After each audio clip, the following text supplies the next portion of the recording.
Hello mga ka-viewers, tara magluto tayo ng suman budbud malakit. Isa na namang recipe ang ating lulutuin ngayon at ito ay ang suman. Pag ito naman po ay maluto na, ito po ang masarap na i-partner sa kape. Kaya dali na, lutuin na natin. Haluin lang po mabuti hanggang magbago ang texture niya. Kasi po pag pinigilan natin siya, hindi po magpantay ang kanyang pagka luto po, no?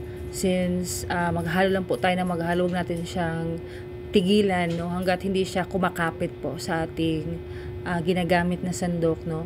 Halo na lang halo. Ayan po ang ating gagawin until mawala na po, no, hanggang sa lumapot po. Ayan po ang ating gagawin.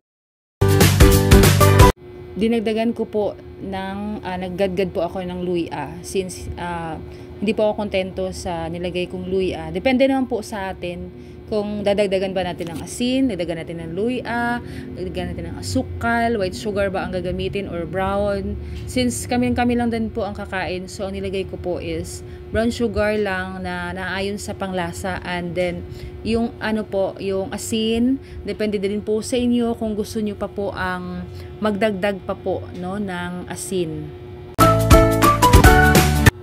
Tapos na po ang ating pagtali po sa ating suman. So, nagpakulo na po ako ng tubig, kaya atin na po siyang isasala. I-steam ko po ang paggawa ko po ng suman, pero sa kaldero po mas maganda. Mas madali pong maluto. 30 minutes lang, luto na po ang ating suman. Kaya ayan po, luto na. Tikman na natin at napakasarap.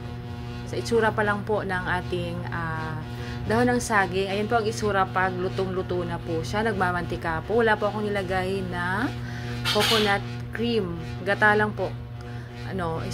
Pisong gata ang nilagay ko. 2 gata ako na po ang nagpiga.